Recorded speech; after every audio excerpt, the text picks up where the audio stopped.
बहुत शुक्रिया से तमाम जानकारी के लिए। आगे बढ़ेंगे। मध्य प्रदेश के जबलपुर में सर्दी का सितम जारी है। सड़कों पर रात गुजारने वाले लोग रैन बसेरे का सहारा ले रहे हैं। जबलपुर में 6 रैन बसेरे बनाए गए। न्यूज़ 18 की तफ्तीश में इन रैन बसेरों में औसत दर्जे की सहूलत दिखाई दी।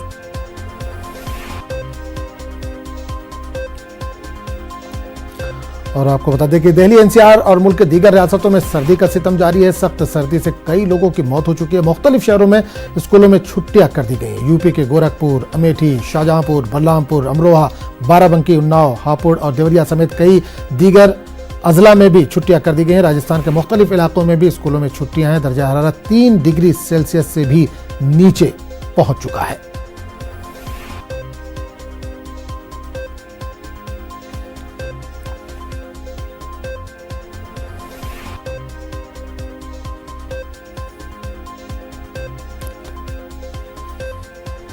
और इस पूरे मामले पर बात करने के लिए हम सीधे रुख करेंगे दिल्ली का, जहां से नुमाइंदे विनीत जुड़े हैं।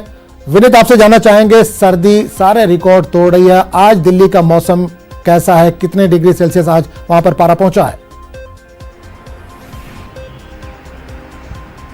आज ये निश्चित तौर पर मैं आपको बताना चाहूंगा कि अगर दिल्ली के तापमान के बारे में बात करें तो लगातार तापमान में गिरावट हो रही है। मैं आपको बताना चाहूंगा कि मौसम विभाग ने साफ तौर पे कहा था कि हालांकि दिल्ली में जो दिसंबर का महीना है, जो 15 तारीख के बाद जिस तरह से शीतलहर चल रही है, उसके बाद मौसम विभाग ने कहा था कि 25 तारीख के बाद जो शीतलहर है या तापमान है वह भी बहुत कम होगा। इसके साथ ही साथ मैं आपको बताना चाहूंगा कि जिस तरह से दिल्ली के आसपास के इलाकों में, चाहे उत्तराखंड के बारे में बात करें या हिमाचल के बारे में बात करें, वहां पर बर्फबारी हुई है। उसके बाद से दिल्ली के टेंपरेचर में लगातार कमी आई है। दिल्ली के मिनिमम टेंपरेचर में तो लगातार कमी आई ही है, साथ ही साथ मैं आपको बताना चाहूंगा कि जो मैक्सिमम टेंपरेचर है उसमें भी कमी आई है। यानी टेंपरेचर डिफरेंस जो है वो काफी कम हो गया है, जिसके कारण दिल्ली वालों को कड़ाके की ठंड का सामना करना पड़ रहा है। इसके साथ ही साथ मैं आपको यह भी बताना चाहूंगा कि हालांकि बहुत ज्यादा फॉग नहीं है दिल्ली में बहुत ज्यादा फॉग नहीं है, लेकिन फॉग है। और इस ठंड के कारण जहां लोगों को ठंड से परेशानी हो रही है, लेकिन फॉग के कारण भी कुछ ट्रेनें जो हैं वो लेट से चल रही है। दिल्ली आने वाली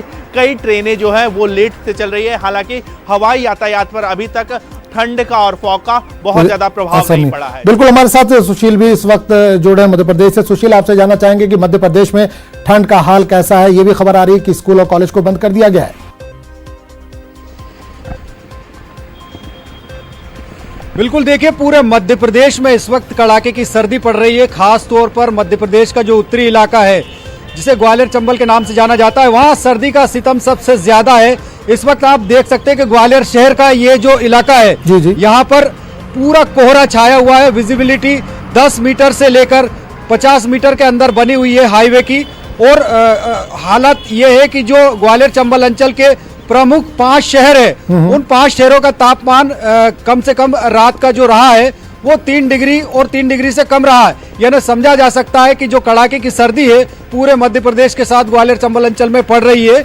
और एहतियात के तौर पर यहाँ प्रशासन ने ग्वालियर चंबल अंचल में स्कूलों की जो नर्सरी से लेकर 8वीं तक के मिडिल स्कूल है, उनकी छुट्टियां 29 दिसंबर तक के लिए घोषित कर दी है। इसके साथ ही जो रेन बसेरे हैं, बस अड्डे हैं, रेलवे स्टेशन है, उनके आसपास प्रशासन अलाव जलाकर लोगों को राहत दे रहा है। लेकिन ठंड से करीब 2 लोगों की मौत भी अभी तक मध्य प्रदेश के उस उत्तरी इलाके में हो चुकी है। तो कहीं ना कहीं जो सर्दी है अब मध्य प्रदेश में भी सितम ढा रही है। जी, चलिए, बहुत बहुत शुक्रिया आपका इस तमाम जानकारी के लिए। विनीत, आपका भी बहुत बहुत शुक्रिया दिल्ली से इस तमाम जानकारी के लिए। तो इस वक्त बड़ी खबर आ रही है कजाकिस्तान से।